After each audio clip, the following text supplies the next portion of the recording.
Hey guys, welcome back to another Woodbrew video. In this week's video, we're actually building this cool little bike rack that has storage underneath it because the bike situation at my apartment has gotten a little out of hand, so this is going to help at least a little bit. So with that said, let's get started.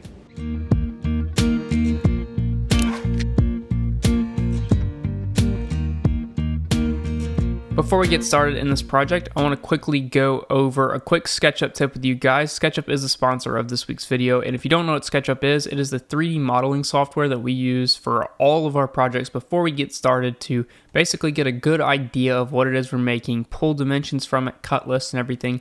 Last week we actually went over how we create a cut list, so if you missed that video, there's a link in the description below. And today we're going to be talking about how to put pocket holes. This is very specific, but how to put pocket holes in your project easily. This is really nice when you need to represent where you're going to be attaching things, and it's also going to give me the opportunity to show you a few extra little tips here. So first thing we're going to do is we're going to go up here to the 3D warehouse at the top, and I have to be connected to the internet. Sorry, one second. Okay, here is the 3D warehouse, and we're going to search for pocket holes. Tim has done a wonderful job on here of adding these pocket holes for us, and there's, if you scroll down, there is one, I believe, yeah, here we gotta just open it up. There's one called 3/4 of an inch. That is going to be the one we want because our material is 3/4 of an inch. Download that guy directly into the model. Okay, and I'm just gonna place him right there, and I'm gonna do Command copy. And that's just going to create a copy for us, or we could go up here to edit and copy, and then I'm going to go ahead and just delete it to get it out of our way. Now we need to put some pocket holes basically on the underside of all of these. Now this and this are components and are the same. This and this are components and are the same. So if we make one change to one, the other will change as well. So we're going to first put pocket holes up here. Now, here is a quick tip. Obviously, it's really difficult to put stuff under there, and we don't want to mess with our models. So all we need to do is actually hit M on the keyboard for move, hit Alt, or I believe it's Option on a PC, and that brings up that plus sign so that we can duplicate one. I'm going to rotate this down. Now, because we've duplicated this component, whatever we do to this one out here is going to be done to this one in here, but we just can work on it more easily out here. So we're going to double click in. We're going to do Command V for paste, or we could do edit up here and paste. And as you can see, that automatically updates in there for us as a pocket hole. Now, I'm going to have to do these, there's a gap in the top up here, if you remember, so I don't want my middle pocket hole to be in that spot, so I'm going to use T for tape measure to pull a guide over for us. That top piece is 7¼ inches, so 7.25 from this side and 7.25 from this side. So I'm going to select this guy, hit M on the keyboard for move, Alt, and slide him over. Now he flipped on me for some reason, that's odd, but I'm just going to use the pointer to drag him back around and place him right there. I'm going to hit spacebar on the keyboard, which brings up the pointer tool. Hold shift, click both, hit M on the keyboard. Actually, I'm just going to copy these. So I'm going to copy and then I'll paste them over here. Again, for some reason they spun like that. I'm going to hit Q on the keyboard, which brings up the rotate tool. Just go this way, swing them around, and bring these guys in here like so. I'm going to hit spacebar again for the pointer, select all of them, and copy them again, so Command C. And I'm going to go ahead and delete these guides and hop out of this. I can delete this because it should have updated right there for us.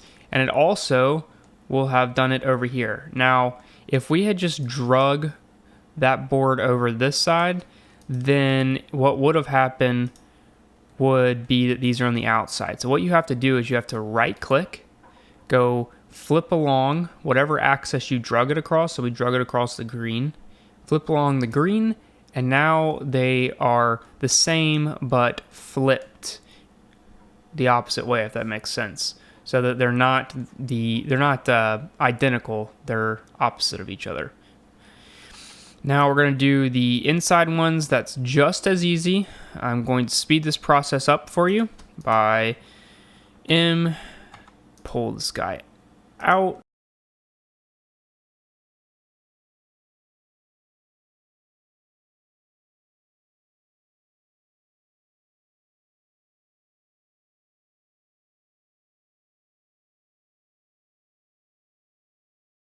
Okay, and just like that, we've added pocket holes to all of our parts that need it, and that is just a super simple way to add those in, and they're actually look like pocket holes. So this is a really cool tip for any time you're creating a model that's going to require a lot of pocket holes. So Brian from the YouTube comments in the last video actually asked us to show how to do dimensions. Now you can go up here to tools and go all the way down to the dimensions tool, but I'll show you how to set up a shortcut for that because it's one of the things that doesn't have a shortcut. So you go SketchUp, preferences, down to shortcuts, search for it, click it, and then add whatever key you want. We put D, that just makes the most sense. So now when you click D, you get that tool, and you click a point, pull down, click another point, and you can pull out, and that gives you your dimensions. That's simple. You can do any plane you want, so this way, that way, and there you go. There's our dimensions. So that's going to do it for the SketchUp section. We're about to jump straight back into the build. But please, before you go from this video, add any comments down below of anything you would like to see or learn about SketchUp, and we'll be sure to add those into future videos. Okay, get this. We only need one piece of plywood for this project. Just a single piece. We're going to go ahead and rip this down on the table saw into 3 pieces that will become the top, bottom, and all the dividers. This week we actually have a free set of plans for this build with the cut list and layout, so check that out in the description box below.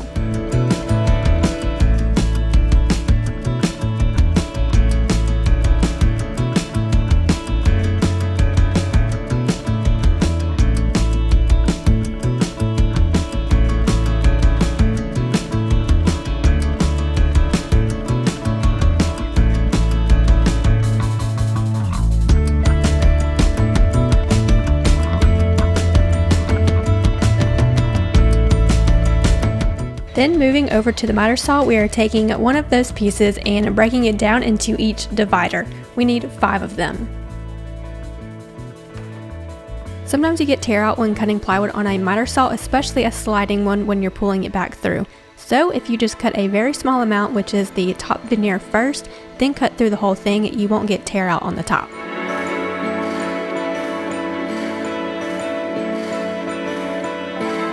These boards were just a little too long for the miter saw, but they weren't so long where we had to flip the board completely over. We can just lift the board up a little bit to complete the cut.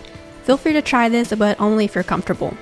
It's always a good idea to use a stop block when making repeating cuts just to save you some time on measuring.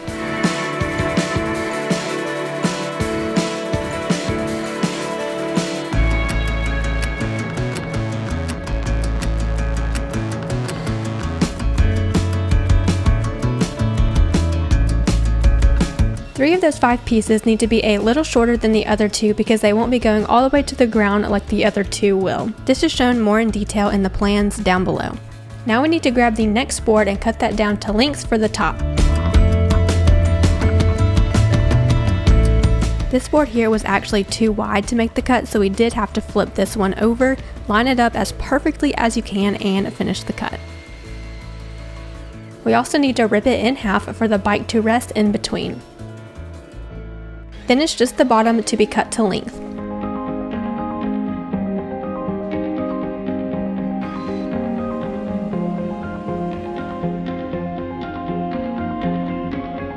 Starting with the bottom piece, we will be pocket holing this to the side pieces, so we're going to drill out those pocket holes here and on all 5 of the dividers, but only on one side of these.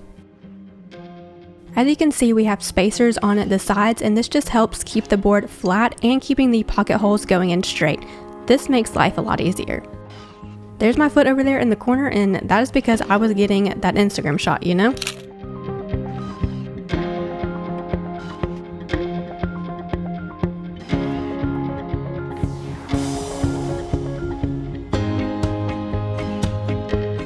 I have a quick tip for you guys. So if you've ever used a Forstner bit, or really any kind of bit like a spade bit, or even just a really large bit in general, and you're drilling through something like we're doing today, we're actually cutting a slot here, and the bottom of this is going to be rounded, so we're going to drill all the way through with a Forstner bit first. So what happens though when you drill all the way through is a lot of times you get blowout on the other side. And that's because as the bit exits the wood, it actually pushes the wood out and creates those nasty splinters. So the first thing to do is to actually pre-drill a hole like we've done all the way through the board. And that way you can first start the bit on this side, and then you can finish from the other side. That way it creates a clean cut on both sides, and your holes will be perfectly lined up. You can actually see how perfect that lines up with the other hole because you have a little piece that pops out. This is what would have created the splinter. That's the reason why that didn't cut, is because the pressure of the bit popped this out. But because we actually pre-drilled on the other side first, you get a clean hole every single time. After the holes were done, we used the jigsaw to cut out the rest.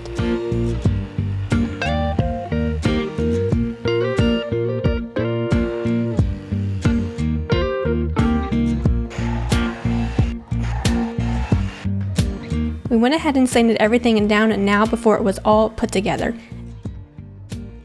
Now we can go ahead and start assembling. We have the top boards down on the workbench because we are attaching the side pieces and the dividers with pocket holes to the top.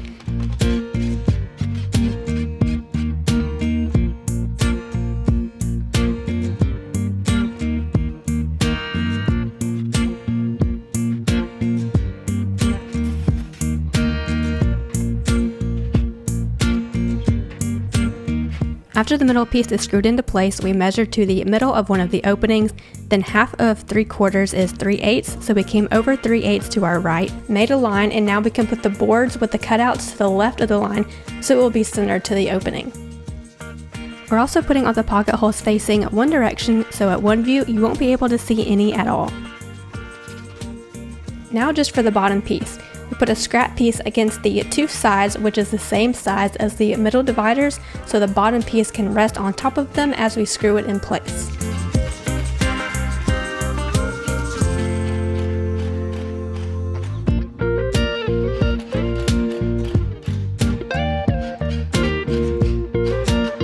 We also need to screw the bottom piece into the dividers, and we just used a countersink bit and normal wood screws for that.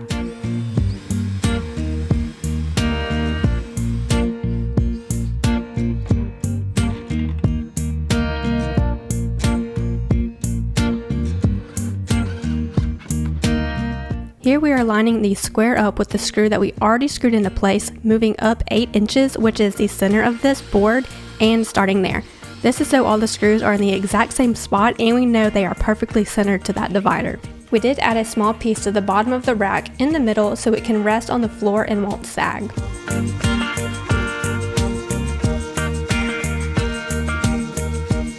All that's left is finished, and you know we just have to use the Total Boat Halcyon clear varnish.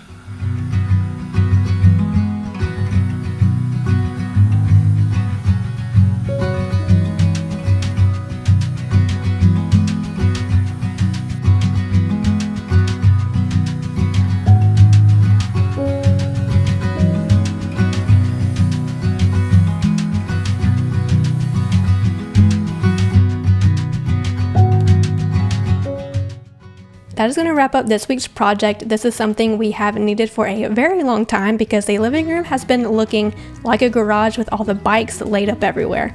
It's nice to finally have a nice looking rack to put a bike in and all the gear.